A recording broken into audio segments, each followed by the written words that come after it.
Okay, so today we're diving deep into Wilma Kirsten's ideal plate composition. Really interesting stuff. Yeah, and she's coming at it from this cool angle.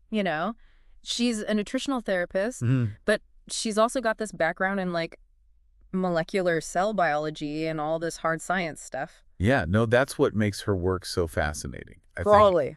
she's not just saying eat your veggies, she's explaining the why behind it all. Oh, Like what's actually happening at a cellular level. exactly. And it's not just theoretical for her either, right? I mean, she's spent years in clinical practice, so Yeah, she's seen firsthand how powerful these changes can be.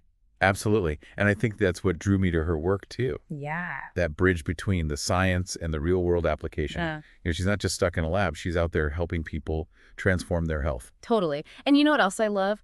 Her whole approach is so refreshing, especially after years of like those complicated food pyramids and calorie counting. Oh, tell me about it. It's like, can we just get a little simplicity here? Right. Just tell me what to eat. Exactly. And that's what I love about the ideal plate concept. It's so straightforward. It's like she cuts through all the noise and gives you this clear framework to follow. Absolutely.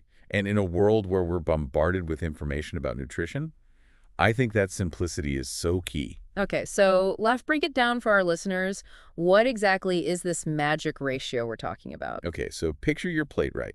Wilma says half of it should be vegetables. Half the plate. Okay, that's a good amount of veggies. It is, but trust me, it's worth it.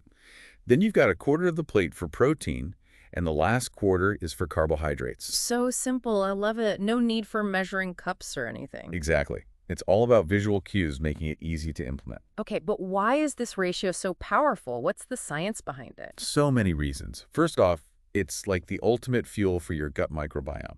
Okay, we hear a lot about the microbiome these days. What is it exactly? Yeah, so basically, it's all those trillions of bacteria living in your gut. And those little guys, they play a huge role in your overall health. So it's not just about us being healthy, it's about keeping all those little guys in our gut happy too. Exactly. A healthy gut microbiome is linked to everything from better digestion and immunity to improved mental clarity and even your mood. Wow, so much more than just digestion. Oh yeah, so much more. And this ratio, the ideal plate ratio, it helps keep your blood sugar stable too, which is huge for having energy all day long. Oh, tell me about it. I'm always hitting that afternoon slump. Is that what's going on? A blood sugar roller coaster. It very well could be. See, when you eat too many simple carbs, white bread, sugary drinks, that kind of thing, your blood sugar spikes and then crashes. And then you're reaching for another sugary pick-me-up. Exactly. It's a vicious cycle. But the ideal plate with all those veggies and that balance of protein and healthy carbs, it helps prevent those crashes. That makes a lot of sense. And you know what's interesting? Wilma actually shares a case study in her book about a woman named Heather who was battling chronic fatigue. Oh, yeah, I remember Heather. She was constantly exhausted, juggling work and family, and just feeling totally burnt out. And her diet was basically all carbs. It's like she was stuck in this constant cycle of energy crashes and cravings. It's like when you try to run a car on fumes. Your body just can't function at its best. And, Wilma actually connects those energy crashes to gut health as well. Right, because those dramatic blood sugar swings can really mess with the balance of bacteria in your gut. It's like disrupting this delicate ecosystem. And when your gut is out of whack, it can show up in so many different ways. Oh, absolutely. From digestive issues to skin problems to low energy, even brain fog. It's amazing how interconnected our bodies are. It really is. Yeah. And Wilma's book does such a great job of illustrating those connections. It's like she's connecting the dots between all these different aspects of our health. And one thing that really struck me was how she talks about the ideal plate in the context of more serious conditions like Crohn's disease. Right.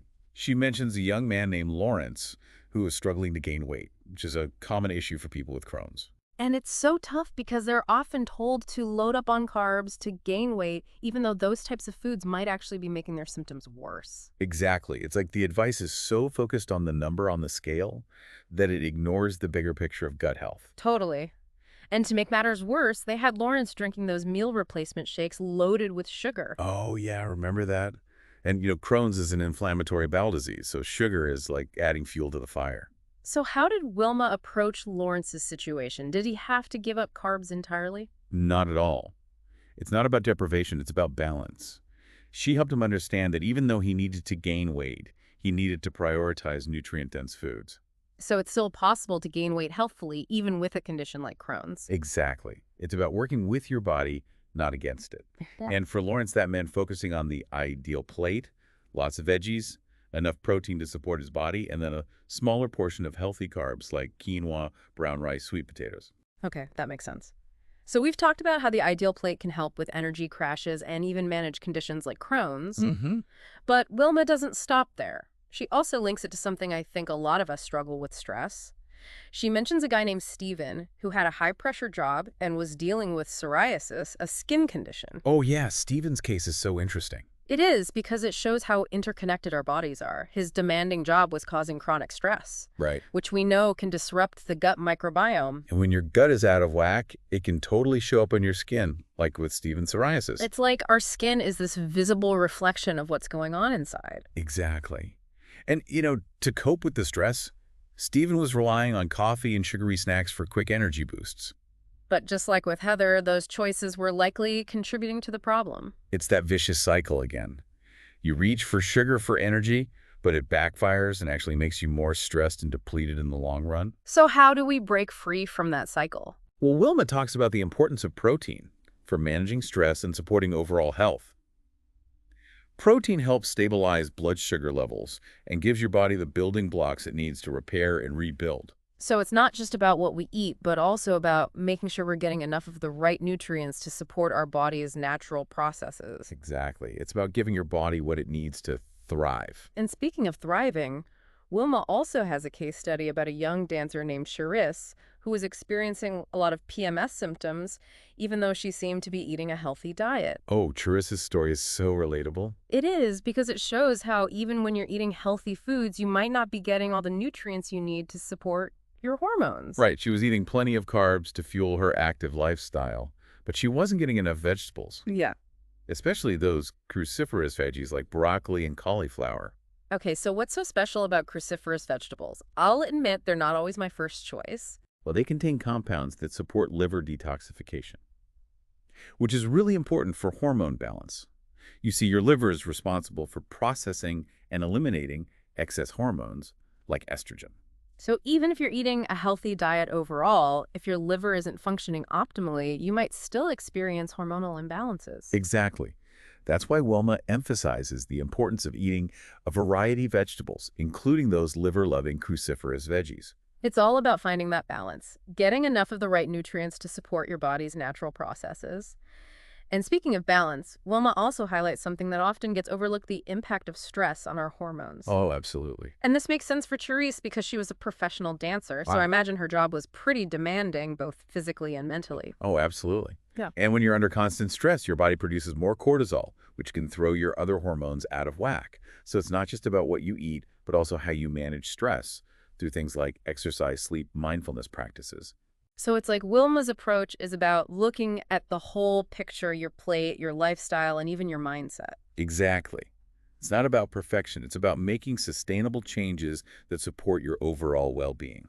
And speaking of making changes, Wilma also tackles the tricky subject of sugar. Yes, sugar, the sweet temptation. She shares a case study about a young girl named Maya who struggled with eczema even though her family ate a pretty healthy diet. Right. And this is so common. You see these families who are doing so many things right, but then there's that one little thing that's throwing things off. And in Maya's case, it was sugar. Even though her family ate lots of whole foods, she had a major sweet tooth, and that might have been contributing to her eczema. Exactly. And it's not just about avoiding sugary drinks and candy bars. Sugar hides in so many processed foods these days. It's about being a conscious consumer and reading those labels carefully. So even though they were all eating the same meals, the sugar was affecting Maya differently because of maybe her individual gut bacteria or some food sensitivities. Exactly. You see, sugar, especially refined sugar, can disrupt the balance of bacteria in the gut. It feeds the bad bacteria and crowds out the good ones. And that imbalance can lead to inflammation throughout the body. Exactly. Which can then manifest as skin conditions like eczema. It's amazing how much we're still learning about the intricate workings of our bodies. It really is. But what's clear is that what we eat has a profound impact on our overall health and well-being. And that includes our mental and emotional well-being too. Speaking of impact, Wilma also addresses a topic that seems to be everywhere these days: gluten. She shares a case study about a teenage boy named Peter who was experiencing yeast infections and food sensitivities. Oh yeah, Peter's case is a good reminder that there's a difference between celiac disease, a serious autoimmune disorder triggered by gluten, and gluten sensitivity, which is more about digestive discomfort. Right, so just because you feel better when you avoid gluten doesn't necessarily mean you have celiac disease. Exactly. And Wilma emphasizes the importance of getting tested for celiac disease if you suspect you might have it rather than self-diagnosing. So how did Wilma approach Peter's situation? Did he have to give up gluten entirely? Well, it turned out that Peter wasn't celiac, but he did have sensitivities to both gluten and dairy, which he'd been using as a substitute for regular milk. He was also a big fan of rice, which, while naturally gluten-free, might have been contributing to an overgrowth of yeast in his gut. It's like he was making seemingly healthy choices, but they weren't necessarily the right choices for his individual needs. Exactly. It really highlights the importance of listening to your body and figuring out what works best for you. And that's what I appreciate about Wilma's approach. It's not about following a one-size-fits-all diet plan. It's about understanding the underlying principles of nutrition and making informed choices that support your individual needs and goals. It's about becoming an empowered eater. I love that. And last but not least, Wilma tackles a topic that's close to my heart health. She shares a case study about a woman named Sylvia who is concerned about her high cholesterol and family history of cardiovascular disease. Right. And Sylvia's case is such a great example of how this misinformation about fat can actually be detrimental to our health. She had been trying to gain weight by eating lots of carbohydrates, thinking that all fat was bad. Yeah, I think a lot of us grew up with that fat-free craze. Right. But it turns out that not all fats are created equal. Absolutely not. Wilma explains that our bodies actually need healthy fats, things like omega-3 fatty acids found in oily fish nuts and seeds to function properly. In fact, these healthy fats can actually improve cholesterol levels and support heart health. It's like we've been programmed to fear fat, but in reality, it's an essential part of a balanced diet. Absolutely. And Sylvia's story is a perfect example of how making that one shift from fearing fat to embracing healthy fats can have a ripple effect on our overall well-being. Wow, we've covered a lot of ground already, and I feel like we're just scratching the surface of what Wilma covers in her book. I know, right? It's jam-packed with information. It is, but I think what's important to remember is that it's not about trying to implement every single piece of advice at once. It's about taking it one step at a time and finding what works best for you. Absolutely. It's about progress, not perfection. I love that. Progress, not perfection. Exactly. Small steps lead to big changes. It really is all about progress, not perfection. And speaking of things that can be tough to change, let's talk about cravings. Those moments when you just need a cookie or a slice of cake. You know what I'm talking about. Oh, absolutely. I've been there. Those cravings can be so real. They can. So how does Wilma suggest we handle those situations? Does she expect us to just ignore our sweet tooth? Not at all. She actually has a really balanced approach to sweet treats. She understands that they have a strong pull for many of us. It's not about pretending those cravings don't exist. It's about approaching them mindfully. So it's not about banishing all things delicious from your life forever. Exactly. It's about finding a balance that works for you. Wilma suggests thinking of desserts as occasional indulgences rather than everyday staples. Okay, so not a cookie for breakfast every day. Well, maybe on special occasions. Touché. But I get what you're saying. It's about making conscious choices, not depriving yourself. And here's a thought. What about making healthier versions of our favorite treats? Is that something Wilma talks about? Oh, absolutely. She's all about finding ways to make those treats healthier. She suggests experimenting with natural sweeteners like maple syrup or honey instead of refined sugar and incorporating whole grains and fruits for added fiber and nutrients. Ooh, I love that idea. It's like having your cake and eating it too, but in a way that actually supports your health. Exactly. It's about being mindful of what you're putting into your body, but not feeling restricted or deprived. And even with all the knowledge and good intentions in the world, sticking to a healthy way of eating can be tough, especially when you're surrounded by temptation. Oh, tell me about it. The struggle is real, especially at the grocery store. It's like a minefield of tempting treats. I know, right? You walk in for a few essentials and suddenly your cart is full of chips and cookies. Exactly. And those strategically placed displays don't help. It's like those foods are designed to tempt us. They really are. So how do we navigate those tricky situations? Well, Wilma is a big proponent of creating a supportive environment for yourself, both at home and when you're dining out. So it's not just about willpower, it's about setting yourself up for success. Exactly. It starts with being mindful of what you bring into your kitchen. Wilma suggests stocking up on nutrient-dense foods. Think fruits, vegetables, lean proteins, so you're more likely to reach for those healthy options when hunger strikes. It's like that saying, out of sight, out of mind. If those tempting treats aren't readily available, you're less likely to crave them. Exactly. And when it comes to dining out, Wilma recommends checking out the menu online beforehand so you can make a plan and avoid making impulsive decisions when you're hungry and surrounded by tempting aromas. Oh, that's a great tip.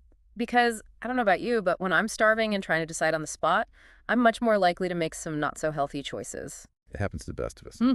But yeah, having a plan definitely helps. Another tip Wilma shares is to focus on ordering dishes that are naturally aligned with the ideal plate. Things like grilled fish with steamed vegetables or a salad with grilled chicken or tofu. And don't be afraid to ask for substitutions. Most restaurants are happy to accommodate special requests. Absolutely. Don't be shy about asking for what you need. You're the one eating it. That's right. It's all about remembering that you have a voice and you have the right to make choices that support your health even when you're dining out. Exactly. And it's not just about those external factors like what's in your fridge or on the menu. It's also about those internal dialogues we have with ourselves about food and our bodies. Ooh, that's so true. The way we talk to ourselves can really make or break our healthy eating habits. Absolutely. Wilma talks about the importance of shifting your mindset from a place of deprivation and guilt to a place of nourishment and self-care. So instead of focusing on what you shouldn't eat, try focusing on all the delicious, nourishing foods you can enjoy. It's about viewing food as fuel for your body, as something that provides energy and vitality rather than as the enemy. Exactly. And it's about celebrating your progress, not beating yourself up over slip-ups. We're all human, and there will be times when we deviate from our goals. It's about being kind to ourselves and remembering that every meal is a new beginning, a chance to make a positive choice. Exactly. And I think that's what I appreciate so much about Wilma's approach. It's not about perfection. It's about progress, not perfection.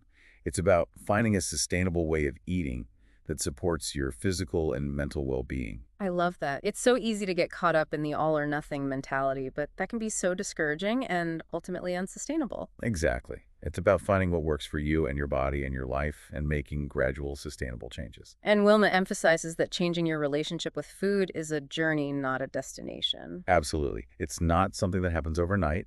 It takes time, patience, and a lot of self-compassion. Yeah, And you don't have to do it alone. right. There are so many resources available to support us on this journey. Exactly. Wilma provides a ton of resources in her book, and there are so many other amazing resources available, from registered dietitians to online communities to support you on your journey. It's about building a network of support and finding what works best for you. Because we're all different, right? What works for one person might not work for another. Exactly. The key is to experiment, listen to your body, and find what feels right for you. So as we delve deeper into Wilma's insights, I'm curious, what are some of the unexpected connections she's made between the ideal plate and overall well-being? One thing that really fascinated me was her discussion of the gut-brain connection. The gut-brain connection, what's that all about? So basically, it's this two-way communication highway between your gut and your brain. Okay, so they're like best buds constantly chatting with each other. Exactly. And what's really cool is that the foods we eat can actually influence that communication. They can either strengthen that connection or disrupt it. Wait, really? So what we put in our stomachs can actually affect how we think and feel? It can. You see, our gut produces neurotransmitters, which are chemical messengers that play a role in mood regulation, sleep, cognitive function, all sorts of things. So it's like our gut is having a direct conversation with our brain, influencing our thoughts, our feelings, our behaviors. Exactly. And the foods we eat can either support or disrupt that communication. So if you're eating a diet that's high in processed foods, sugar, unhealthy fats, you're essentially sending negative messages to your brain. It's possible. Hmm. And those types of foods can also disrupt the balance of bacteria in your gut, leading to inflammation, which can then impact your brain function and mood. On the other hand, when you eat a diet that's rich in whole, unprocessed foods, you're providing your gut and your brain with the nutrients they need to thrive. So it's not just about what we eat, but also how we eat. I mean, I know Wilma talks a lot about mindful eating in her book. She does. And that's a really key part of the gut-brain connection. When we eat mindfully paying attention to our food, savoring each bite, eating without distractions, we're strengthening that connection. We're allowing our bodies to fully digest and absorb the nutrients from our food, And we're also sending signals of satisfaction to our brains. That makes sense. Because when we're scarfing down our food while also checking emails and scrolling through social media, we're not really giving our bodies a chance to register that we're full. Exactly. And that can lead to overeating and digestive discomfort. When we eat mindfully, we're more in tune with our body's natural hunger and fullness cues, which can help us make healthier choices. So it's about slowing down, being present with our food, and really savoring each bite. Exactly. It's a simple shift, but it can make a big difference in how we feel, both physically and mentally. Yeah. And, Wilma also talks about how the ideal plate can be a powerful tool for preventing chronic diseases, like type 2 diabetes, heart disease, and even certain types of cancer. Really? It's amazing to think that something as simple as changing the way we arrange our plates could have such a profound impact on our long-term health. It is. And it makes sense when you think about it. Our bodies are incredible machines, and they need the right fuel to function optimally. Hmm. When we consistently nourish ourselves with whole, unprocessed foods, we're giving our bodies the building blocks they need to thrive and to ward off disease. It's like food is medicine, but even better because it's delicious and enjoyable. I love that. Food is medicine. That's a great way to think about it. And it's not just about preventing disease, it's also about living a longer, healthier, more vibrant life. Absolutely. It's about embracing a holistic approach to health and well-being, where food is just one piece of the puzzle. It's about looking at the bigger picture and making choices that support your overall health and vitality. Exactly. And Wilma provides some pretty amazing real-life examples of how people have transformed their health and their lives by simply changing the way they eat. Her case studies are so inspiring. They really show that it's never too late to make a change. Speaking of making changes, let's dive into some practical tips that our listeners can start implementing today. Absolutely. Let's get practical. It is amazing how powerful small changes can be when it comes to our health and well-being. And you know what else?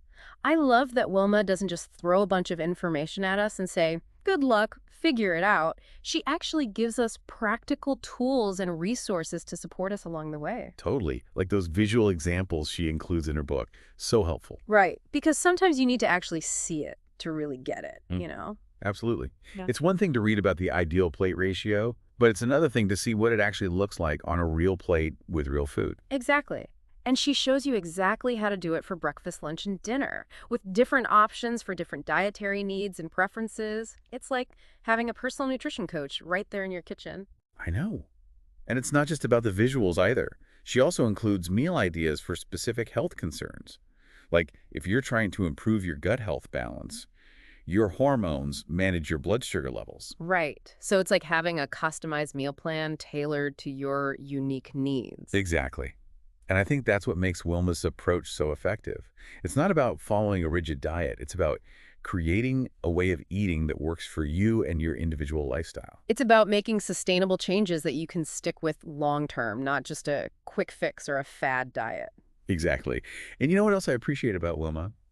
She doesn't sugarcoat the challenges of making healthy choices in our modern world. Oh, yeah, she keeps it real. Yeah. She knows we're not all living in a health food bubble. Exactly. Like she's not going to pretend that you're never going to face a tempting buffet table or a social gathering where everyone's indulging in stuff you're trying to avoid. Right. Those situations are bound to come up. But instead of throwing her hands up and saying it's too hard, she gives you practical strategies for navigating those tricky situations. Exactly. She's all about empowering you to make the best choices you can given your circumstances. It's not about being perfect. It's about being prepared and having a plan. Exactly. And being kind to yourself when you inevitably slip up, because it's going to happen. Oh, it definitely happens to all of us. But Wilma reminds us that a slip-up doesn't mean you failed. Exactly. It's not about being perfect. It's about progress, Yeah. not perfection. Progress, not perfection. I love that. And the key is to approach those slip-ups with self-compassion, not self-judgment. Right. Absolutely. Instead of beating yourself up, just acknowledge the slip up, learn from it, and get right back on track with your next meal or snack. It's about viewing this whole journey as a marathon, not a sprint. Exactly. And, Wilma provides so much encouragement and support throughout the entire book. It's like she's right there with you, cheering you on every step of the way. I love that about her book. It feels so supportive and encouraging. It's not about judgment. It's about empowerment. Exactly. She wants you to succeed, and she reminds you that you don't have to do it alone. Right. There are so many resources available to support us on this journey, from registered dietitians to online communities to therapists to coaches. Exactly. Don't be afraid to reach out for help when you need it. We all need support sometimes. Absolutely. Well, I have to say, this deep dive into Wilma Kirsten's ideal plate composition has been incredibly insightful and inspiring. I feel like I have a whole new perspective on food and nutrition. What about you? Me too. I always learn something new every time I open her book. It's just such a wealth of practical wisdom. It really is. And you know what? It all comes down to this. It's not about deprivation or perfection. It's about making gradual, sustainable changes that support our overall well-being. Beautifully said. It's about enjoying the journey and celebrating the incredible power of food to nourish our bodies and our minds and our souls. And on that note, we'll wrap up our deep dive into the ideal plate. We hope you enjoyed the journey as much as we did. Until next time.